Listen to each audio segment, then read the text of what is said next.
The sky was a dark sea of ice, and the wind screamed across the frozen valley. Snowflakes spun like tiny knives, cutting through the silence of a dying world. Captain Mason stood on the edge of the cliff, staring into the storm. His breath turned to frost in front of his face, and the air was so cold it hurt to breathe. The rescue ship Aurora had landed only an hour ago, but already the crew could feel the danger.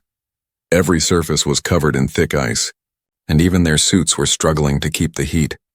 They had followed a strange distress signal from this planet, an ancient world called Vossar. It had been abandoned centuries ago, according to the galactic charts, but someone or something had called for help. Mason's radio crackled. "Captain, the storm's getting worse," said Dr. Lin, his science officer. "We should head back to the ship before visibility drops." Mason looked at the scanner in his hand. It was weak, but the signal was close. "Just a little farther," he said, his voice steady but calm. "The signal is only a few hundred meters north." They moved through the blizzard, snow crunching under their boots. Each step felt heavier as the gravity on this planet was stronger than Earth's. The storm roared like a living creature trying to bury them alive. Suddenly, Mason's scanner beeped louder. Then a faint blue light appeared through the snow. It was flickering, half buried under a sheet of ice. "Over there!" Mason shouted. The team rushed forward and began digging with their tools as the ice broke away. They revealed a metallic pod, shaped like a teardrop. Strange alien symbols glowed faintly on its surface. "Looks like a life capsule," Dr. Lin said, brushing off the frost. "But it's not human tech." Mason knelt beside the pod, his gloved hand pressing against the cold metal. Through the frozen glass window, he could barely see movement inside. He rubbed the glass, clearing it, and froze. Inside were three small figures curled together, trembling. Their skin was pale blue, their eyes closed, their bodies thin and fragile. "Children," Mason whispered, his voice shaking a little. "They're still alive." Dr. Lin looked at the temperature readings. "No way, Captain. Not at -100 degrees, they should be dead." But the scanner showed faint heartbeats, slow but steady. Mason didn't hesitate. "Open it," he ordered. The crew worked quickly, melting the locks with a heat cutter. When the pod opened, a wave of freezing air burst out like a ghost. The children didn't move, their skin covered with frost crystals. One of the aliens had a small glowing crystal on its chest. It was pulsing faintly like a heartbeat trying not to fade. Mason gently lifted the smallest child into his arms. The creature was light, too light, almost weightless as he held it. Its eyes flickered open, showing a soft white glow. It looked at Mason weakly and whispered a single word in a strange language. Then it went still again. Dr. Lin stepped forward. "We have to go now. The storm is closing in." But Mason wasn't listening. He could feel the child's body shaking against his chest. He pressed his gloved hand against its small heart. Feeling its slow rhythm, his own heart thudded harder. "Get them to the ship," he said firmly. "I'm not letting them die out here." The crew wrapped the children in thermal blankets and carried them carefully. The path back was worse, the wind stronger, the cold biting deeper. Visibility dropped to almost nothing. The crew followed Mason's beacon light through the storm. Every few minutes they had to stop to breathe. Their suits were losing power faster than expected. Dr. Lin's voice came through the comm. Shaky. "Captain, if we don't get back in 5 minutes, we'll freeze." Mason's eyes narrowed. "Then we'll make it in 4. The snow blinded them, the ground cracked beneath their boots. But finally, through the white blur, the dark shape of their ship appeared. The Aurora stood like a frozen monument in the storm, its engines glowing faintly. The ramp opened with a hiss, and the crew stumbled inside, gasping for air. Mason laid the alien children on the medbed, their bodies wrapped in silver foil. The ship's heater hummed weakly, trying to raise the temperature. Dr. Lin checked the readings. "Their vitals are low, Captain, dangerously low." Mason looked at the flickering lights on the control panel. "Do whatever it takes," he said. Dr. Lin hesitated. "We don't have enough power to run life support and heaters together." Mason's jaw tightened, his breath steaming in the cold air. "Then we'll share ours," he said quietly. Outside, the storm howled against the metal walls. Inside, the ship's lights dimmed as Mason sat beside the small aliens. He looked at their faces, fragile, innocent, barely holding on for a moment. He saw his own daughter's face in his memory, smiling before he left Earth. He reached out and touched the small alien's icy hand. "I don't know who you are," he whispered, But I'm not letting the night take you. The camera slowly zooms out, showing the ship buried in the storm. Its lights flicker against the endless snow, and inside, one human's warmth burns brighter than any fire. The storm outside had not stopped. It howled like a monster circling the ship. The Aurora shook under the weight of the freezing wind, its metal skin groaning. Inside, the crew worked in silence, their breaths forming thin clouds in the cold air. The heaters were losing power fast, and frost had started creeping along the walls. Dr. Lin checked the energy display, her face pale. "Captain, the main reactor is failing. We've lost half our heat output," she said. Mason leaned over her shoulder, eyes scanning the flickering numbers. "How long before the life support shuts down?" he asked. "Maybe 2 hours," she whispered. "If we keep the temperature this low..." The 3 alien children lay on the medical bed, wrapped in foil blankets. Their skin shimmered faintly blue under the ship's dim light. The youngest one's heartbeat was slowing again. Almost silent, Dr. Lin sighed. "They can't survive this cold. Their bodies are too fragile." Mason looked at the small alien faces, eyes closed, breathing shallow. He clenched his fists, his breath heavy with frustration. "We didn't come all this way to watch them die," he said quietly. He turned toward the ship's systems panel, the only light in the cold darkness. The numbers flashed red, power almost gone to save the aliens. He would have to cut off energy from somewhere else, but that meant shutting down life support for the crew. Dr. Lin stepped closer, reading his expression. "Don't even think about it, Captain," she warned. "If you divert power to the heater, we'll all freeze." Mason didn't answer. His eyes stayed fixed on the shivering children. He remembered their eyes from the pod, glowing faintly when they first woke. There was something innocent there, something pure. He couldn't shake the memory of the smallest one, whispering that unknown word before fainting. It sounded soft, almost like hope. He sighed, rubbing his frozen hands together. "How much power do we need to keep them alive?" he asked. Dr. Lin hesitated. "If we connect your thermal suit directly to the bed, maybe a few degrees." Mason nodded slowly. "Do it." Dr. Lin's eyes widened. "Captain, that will drain your own heat. Your core temp will drop too fast." Mason gave a small smile. Tired but firm. "I've been through worse." "Doctor," he said. She shook her head. "You'll freeze within minutes." Mason looked back at the aliens, their fragile forms trembling under the blankets. "Then I'll burn warmer than any fire," he said softly. He knelt beside the bed and unlatched the power coupling on his suit. Dr. Lin tried to stop him, but he had already connected the cable to the medical console. The system beeped as his suit's warmth began transferring to the alien pod. Instantly, frost on the pod began to melt, steam rising in thin white streams. The sensors showed the temperature climbing. Barely, but enough. Mason's own vitals started to drop, his breath slowing, his face turning pale. Dr. Lin cursed under her breath and adjusted the settings to control the flow. "Don't be a fool, Captain. We can't lose you too," she said. Mason smiled faintly, eyes half open. "You won't." He placed his hand on the small alien's chest, feeling a faint warmth return. The glowing crystal on the alien's chest flickered brighter. Then a strange sound filled the air, a low hum. Deep and rhythmic, the other 2 children stirred slightly. Their fingers twitching, Dr. Lin froze, watching the monitors. "Their vitals are stabilizing," she said in disbelief. But Mason could barely hear her. His vision was fading at the edges. The warmth leaving his body felt like life itself slipping away. He focused on the small alien faces, so fragile, yet now glowing faintly with light. For a second, he thought he saw one of them open its eyes and look straight at him. It was not fear in those eyes, but something else, gratitude. Mason smiled weakly. "You're welcome," he whispered. Dr. Lin grabbed his shoulders, shaking him. "Stay with me." "Mason," she yelled, her voice cracking. The rest of the crew rushed in, their eyes wide at the sight, steam rising from the bed, frost melting, Mason on his knees beside it, barely breathing. "Cut the transfer!" Lin shouted, but Mason raised his hand weakly, stopping her. "Not yet.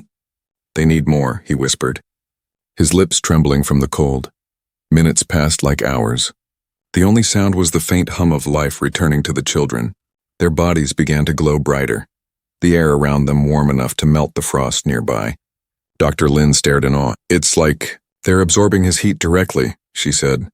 The ship lights flickered, then steadied, as if responding to the strange warmth filling the cabin. Finally, The youngest alien let out a soft cry, a sound that echoed through the metal room. Its crystal pulsed with light, and suddenly, the other two children's eyes opened. Glowing softly, Mason fell backward, his strength gone, but a small smile still on his face. Dr. Lin caught him before he hit the floor. "He's alive," she said with relief, checking his pulse. She looked up at the children, now awake, their white, glowing eyes fixed on Mason. One of them reached out a trembling hand and touched his arm. A gentle warmth spread through his suit again, like fire flowing back into him. The storm outside began to calm. The wind softer now. Dr. Lin looked at the window. The frost slowly melting. She turned back to Mason and the children. "What did you just do to them? Or what did they do to you?" she whispered. No one answered, but somewhere deep in the frozen planet, a faint red light flickered beneath the ice, like the heartbeat of something waking from a long, old sleep. The night was finally quiet, for the first time since they landed. The wind outside had stopped screaming. The storm clouds drifted slowly, revealing pieces of a dark sky filled with frozen stars. Inside the ship, warmth had returned. Not much, but enough to breathe without pain. Captain Mason lay on the floor beside the medical bed, his body weak, his lips pale. Dr. Lin had wrapped him in thermal fabric and was checking his vitals. "You should be dead," she whispered.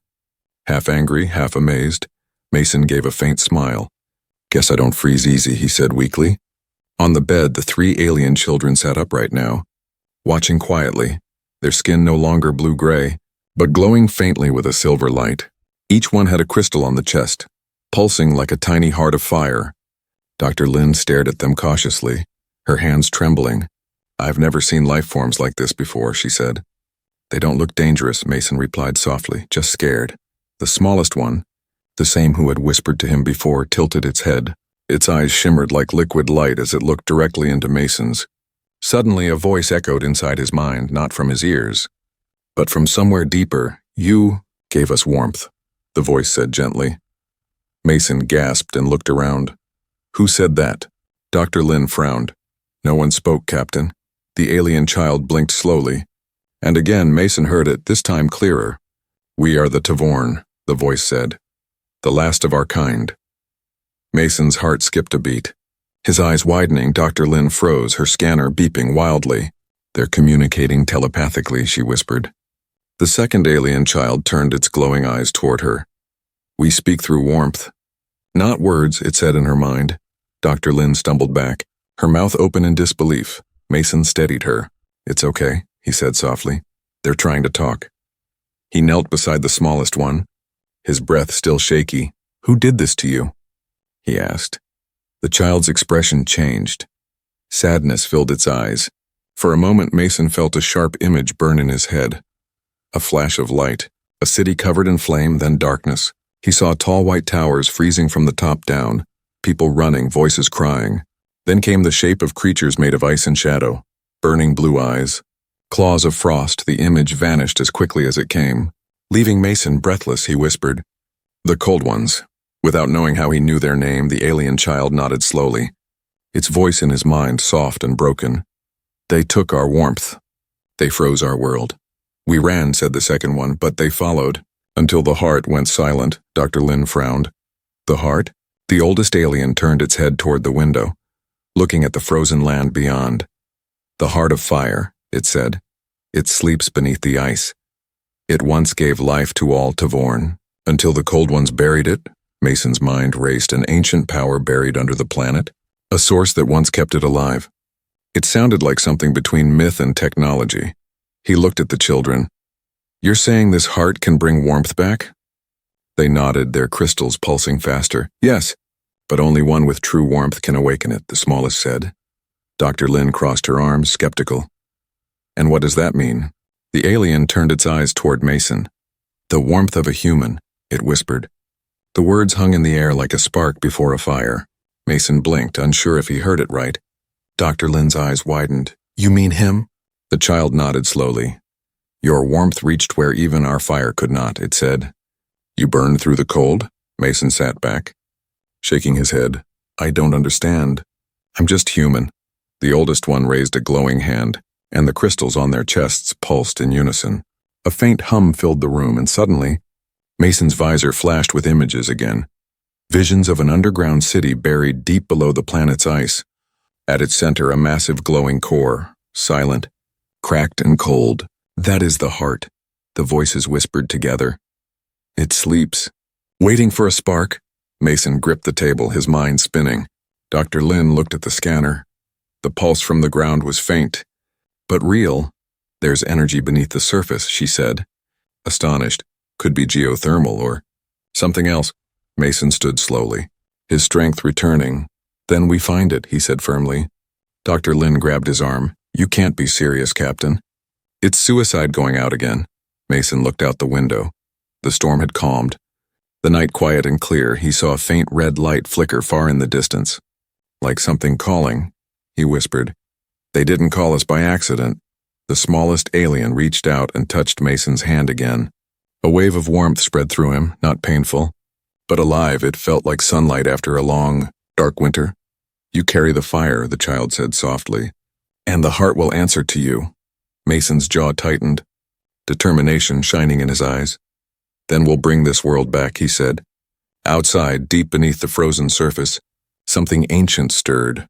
The faint red glow pulsed once, like a heartbeat echoing through the ice. A whisper of warmth moved through the ground, spreading far across the frozen fields and far away in the darkness. Unseen eyes of ice opened again, watching, waiting, remembering the warmth that should have died long ago. The storm had passed, but the silence that followed felt heavier than the wind ever did. The planet seemed to be holding its breath, waiting for something to happen. The Aurora rested half buried in snow, its engines humming weakly. Inside, Captain Mason stood by the viewport staring at the frozen horizon. Dr. Lin was busy scanning the coordinates the alien children had shown him. The readings were faint but steady, a pulse deep beneath the surface. It's real, she said quietly. There's energy coming from below the southern ridge, Mason nodded, his face set with calm determination. How deep? He asked. About 2 kilometers, she replied. And the ice is thick all the way down. Mason turned toward the Tavorn children, who sat near the ship's heater. Their silver-blue skin shimmered softly in the dim light. They watched him without blinking, eyes glowing faintly like stars under glass. The heart of fire is there, the smallest one said, its voice echoing faintly inside Mason's mind. It waits, sleeping beneath the old city. Dr. Lin crossed her arms, shaking her head. Even if we dig, the heat from our engines won't be enough to cut through that much ice. Mason looked at her calmly. Then we find another way, she sighed. You're impossible. Maybe, he said.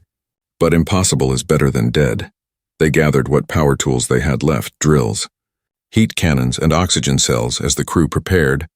Mason walked over to the children, kneeling down. If we find this heart, will it really save your world? He asked softly. The smallest child nodded. The heart gives life, warmth, and light. Without it, everything turns to ice. Mason looked at the flickering glow in their crystals. Then we'll wake it up, he said, standing tall. The journey began before sunrise, though there was little difference between day and night on this frozen planet. The air was sharp, the wind soft but cutting. They walked across endless plains of white, the ground cracking beneath their boots. Faint lights glimmered beneath the ice as if something was moving deep below, watching them after hours of walking. They reached the ridge, a massive wall of ice shaped like the edge of a mountain. Dr. Lin stared in awe. It's hollow, she whispered, pointing at a dark tunnel leading inside.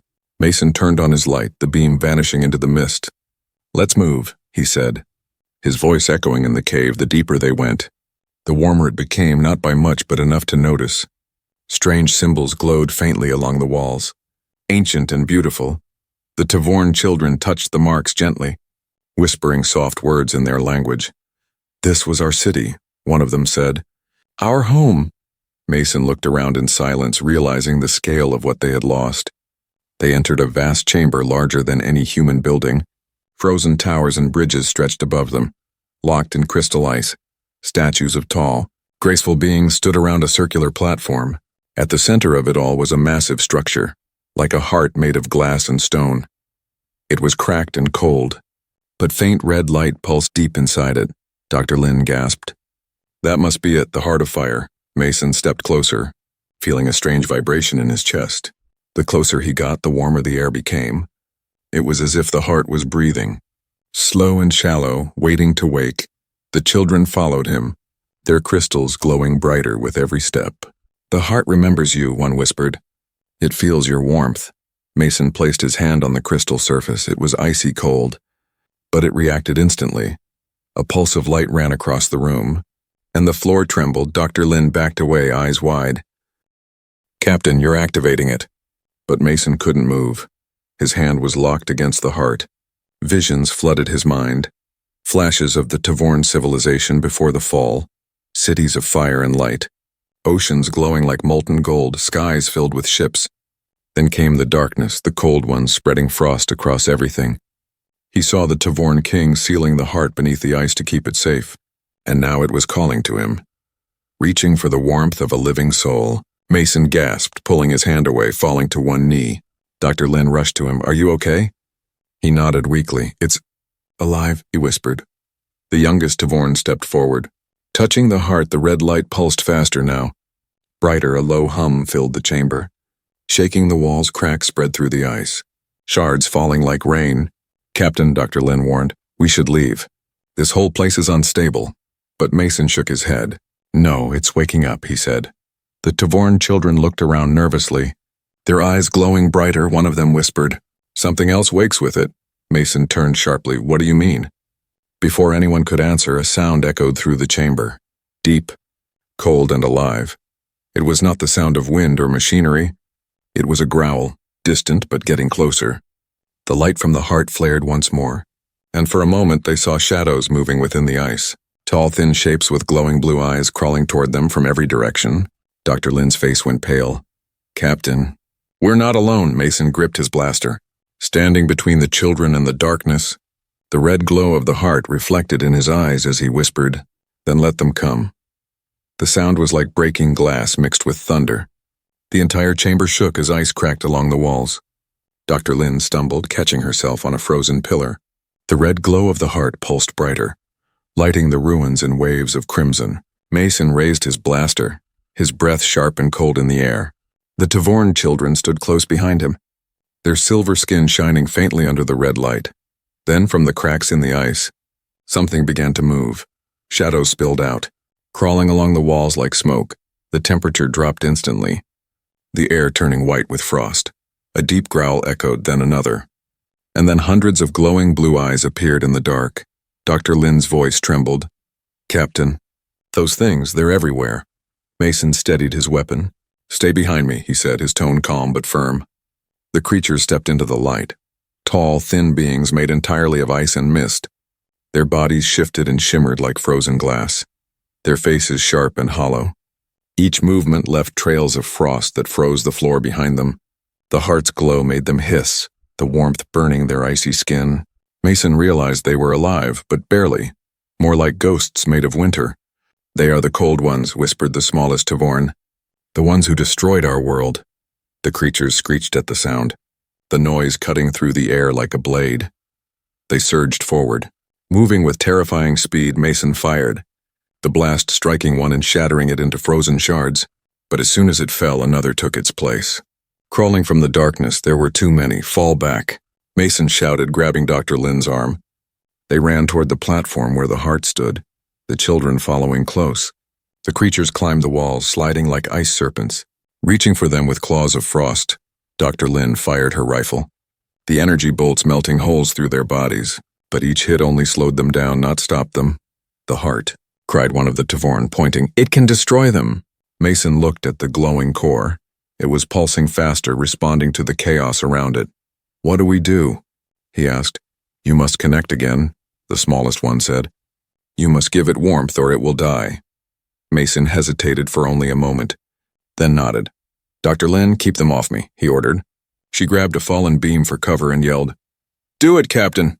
"We'll hold them as long as we can." Mason ran toward the heart. Slipping on the melting ice, he reached out, pressing his hand against the glowing surface. The moment he touched it, fire and ice clashed inside his body. It felt like the warmth of the sun pouring through his veins. But it burned too deep. The heart flared with light. Red turning to gold, the cold ones screamed, their bodies cracking under the heat. The sound was deafening, echoing through the frozen city. Mason gritted his teeth, forcing himself to stay connected. The heart was draining him, his strength, his heat, his very life. He could feel his heartbeat slowing. But he refused to pull away. Dr. Lin turned and saw his suit's temperature dropping fast. "Mason, stop!" she shouted. "You'll die!" But he didn't listen. He whispered through clenched teeth. "If that's what it takes, then I'll die warm," the heart answered him, its light blazing so bright that shadows vanished. The cold ones shrieked as the fire spread across the chamber. Their icy forms melted, turning into vapor that disappeared into the air. The heat wave rolled through the tunnels, cracking ice that had slept for centuries. Dr. Lin shielded her eyes as the heart roared like a volcano coming back to life. The Tavorn children stood in awe, tears forming in their glowing eyes. "He did it," one whispered. "He woke the heart." But Mason could no longer hear them. He was on his knees, his hands still pressed against the blazing core. The golden light wrapped around him, flowing into his chest like a living flame. His breath came out in white clouds, slower and weaker. Dr. Lin rushed to him, but the heat forced her back. "Mason!" she screamed. "Let go!" The heart's light rose to the ceiling, spreading through every crack of the frozen city. Outside, the surface of the planet trembled.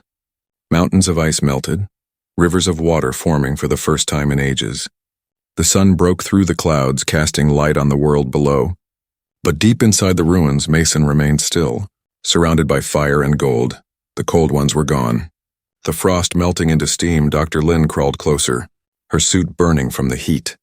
She reached for Mason's shoulder, her voice breaking. "Captain, please, open your eyes." The glow began to fade, leaving silence. The heart still pulsed gently alive again. The Tavorn children walked forward, kneeling beside Mason's still body. One of them touched his hand, their crystal shining brighter. "He gave his warmth," the smallest whispered. "The fire lives again." Dr. Lin lowered her head, her tears falling like melting snow. Outside, the frozen wind turned soft, carrying the warmth of life across the plains, and though Mason didn't move, his heart's echo still burned within the heart of fire, a flame that would never die. The storm had ended. The sky above Vassar was no longer black, but a pale silver. For the first time in centuries, sunlight touched the frozen land. The light spread slowly across the plains, melting rivers of ice, turning frost into steam. The wind was no longer cruel, it was soft, almost warm. The planet that had slept for ages was waking up. Inside the ruins, the air shimmered with heat. Crystals that once glowed blue now burned gold. The heart of fire stood tall and alive, its light pulsing steady like the beat of a new dawn.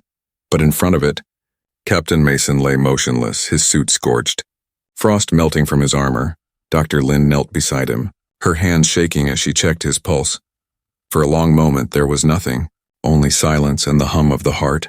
She lowered her head, tears falling onto the cracked floor. "He did it," she whispered, her voice breaking. "He saved them, and he saved this world." The Tavorn children stood around her, their glowing eyes full of sadness and awe. One of them stepped closer and placed its hand on Mason's chest. Its crystal shone brighter, sending faint light into his suit. The others followed, forming a circle around him, their small voices whispering in unison, words from a language long forgotten, carried on waves of warmth. The heart pulsed once, stronger than before. A golden wave rippled through the chamber. Dr. Lin looked up, startled. As Mason's fingers twitched, then slowly, his chest rose with a weak breath. She gasped. "He's alive." The children's glow spread brighter, their energy flowing into him like sunlight filling a cold room. Mason's eyes opened halfway, dazed and unfocused. He coughed weakly, a small puff of steam escaping his lips. Dr. Lin laughed through her tears. "Welcome back, Captain," she said, her voice trembling with relief. Mason blinked slowly, looking around at the golden chamber. "What happened?" he asked softly. "The planet's alive again," Dr. Lin said, smiling. "You did it." Mason tried to sit up, but the pain in his body stopped him. The smallest Tavorn leaned close and placed its glowing hand on his arm. "You are the warmth," it said gently. "You gave your fire to the heart, and it gave you life in return." He looked at them, speechless for a moment, then smiled weakly. "You kids sure know how to scare a man," he said. The smallest one tilted its head, confused but smiling faintly. Dr. Lin helped him sit against the wall, the golden light reflecting in her eyes. The ruins around them had changed. The walls were alive with energy, Streams of molten light ran through ancient symbols. The statues once frozen now glowed softly as if remembering what they were built for. The entire city seemed to be breathing again outside. The ice melted from mountains and valleys, rivers began to flow, and the planet's crust rumbled with new life. The air shimmered with rising mist that turned into glowing clouds above the horizon. The first sunrise in centuries painted the sky with gold and red. Dr. Lin looked at it through the broken ceiling, her face glowing with the reflection. "It's beautiful," she whispered. Mason followed her gaze, his eyes soft but full of exhaustion. "Guess fire still beats the cold," he murmured. The Tavorn children looked at each other, their eyes glowing like small stars. "This world will live again," one said. "The warmth will spread," said another. Mason nodded slowly. "Then maybe your people can come home." The smallest one looked at him with a faint smile. "They will because of you," it said softly. Dr. Lin looked around the chamber and then at Mason. "You realize you just reignited a planet, right?" she said with a tired grin. Mason chuckled weakly. "I'll add it to my report." They spent hours resting in the golden light, letting the warmth heal their bodies. Mason's suit was cracked, his helmet melted on one side, but his heartbeat was strong again. He looked at the children, curious. "What will you do now?" The smallest one turned toward the heart, watching it glow like a living sun. "We will wait," it said softly. "When our people hear the call, they will return." Mason smiled faintly. "Then I guess it's time we head back."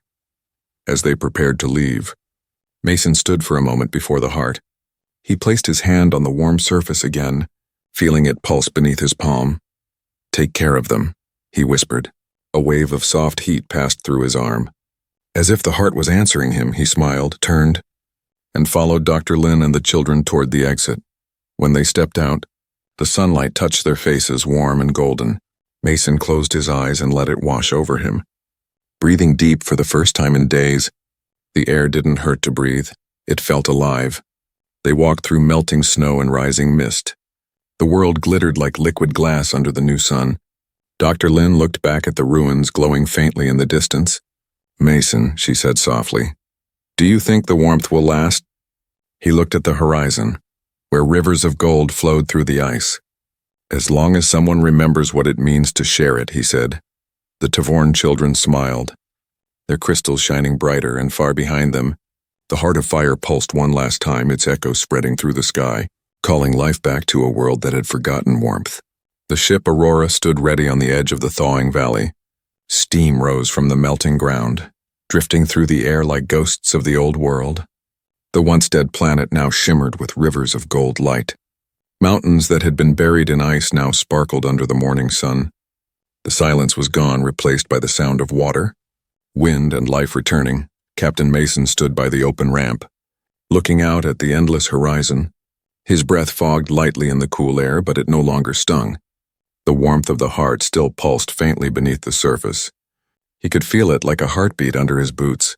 Slow and steady, Dr. Lin walked up beside him, holding her helmet under one arm. "Hard to believe," she said softly. "This world was nothing but ice a day ago," Mason nodded, his eyes calm but thoughtful. "Fire spreads fast when it's real," he said. Behind them, the three Tavorn children stood quietly. Their crystals glowed faintly in the sunlight, brighter than before. They had changed. Their eyes carried warmth now, not fear. The smallest one stepped forward, holding a small shard of crystal glowing red. It placed it in Mason's hand. "This is part of the heart," it said. "A gift from our world to yours." Mason looked at the crystal, feeling it pulse gently in his palm. It wasn't hot, but it carried a deep, living warmth. He smiled softly. "I'll keep it safe," he said. Dr. Lin crouched near the children, smiling. "You sure you'll be okay here?" she asked. The oldest nodded. "The heart watches now. The warmth will spread, and our people will return when they feel its call." Mason looked at them, pride in his eyes. "You'll rebuild this world," he said quietly. The smallest child tilted its head. "And you, Mason? What will you do?" He looked at the sky, where the sunlight broke through the last of the clouds. "Go home," he said. "Tell them what I saw, what I felt." They walked slowly toward the ramp, the soft snow melting under their boots. Mason paused halfway and turned back one last time. The heart's light glowed faintly in the distance, shining through cracks in the ground. The ruins of the frozen city sparkled like a sea of diamonds. He watched the Tavorn children standing together, small but strong. The wind carried their voices, soft and echoing. "We will remember your warmth," they whispered. Dr. Lynn looked at Mason, her expression quiet. "Do you think they'll survive?" she asked. He smiled faintly. "They already have." The engines of the Aurora came to life, humming softly as light filled the cabin. The snow swirled around the ship like a farewell. Mason took one last deep breath of the fresh air before stepping inside. As the ship rose, the children watched from below, their hands raised to the sky. The sunlight caught their crystals, scattering golden rays across the valley. The Aurora lifted higher, leaving behind trails of mist and melted ice. Through the cockpit window, Mason could see the planet's surface glowing. A living world reborn from fire. Dr. Lynn adjusted the controls. Smiling, "You know," she said. "When Command hears about this, they'll think we're crazy." Mason chuckled softly. "Maybe," he said, "but they'll see the heat scans, they'll know." He reached into his pocket and pulled out the small red crystal. It shimmered in his hand, glowing faintly even in the bright light. He placed it near the control panel, where its warmth spread gently through the metal. Dr. Lynn looked at it curiously. "It's like it's alive." "It is," Mason said. "It's a reminder." The ship broke through the thin atmosphere, and space opened before them, dark, quiet, endless. Behind them, the planet shone blue and gold, no longer gray and dead. The sunlight reflected off its surface like a promise kept. Mason leaned back in his seat, closing his eyes for a moment. He could still feel the heartbeat of the world inside him. Faint but strong, the warmth he gave away was still there. Only now it was shared. Hours passed as the Aurora drifted through the stars. Dr. Lynn checked the systems while Mason sat quietly, lost in thought when he finally spoke. His voice was soft. "You know what's strange, Lynn?" She looked up. "What?" He smiled, looking at the stars. "I thought warmth was something we carried inside," he said. "But maybe it's something we give away." She smiled, understanding what he meant. Outside the window, the stars seemed to burn a little brighter. The red crystal on the console pulsed once, glowing stronger than before. It was as if the heart itself heard him, echoing his words through the void. Far below, on the surface of Vossar, the light of the heart reached the deepest frozen caves. Ice melted into rivers, rivers flowed into oceans, and life began to rise again. Strange new plants bloomed in the warmth, glowing softly like embers. And in the heart of the ancient city, the Tavorn children stood together, watching the sunrise. The smallest one whispered, "When the stars grow cold again, we'll remember him." The others nodded, their eyes shining like fire. High above, Mason's ship became a silver spark against the dark sky, fading slowly into the distance, carrying the warmth of one human heart across the stars. And on the reborn planet below, the heart of fire continued to beat, strong, steady, eternal, a reminder that even in the coldest night, humanity burns brighter than any flame.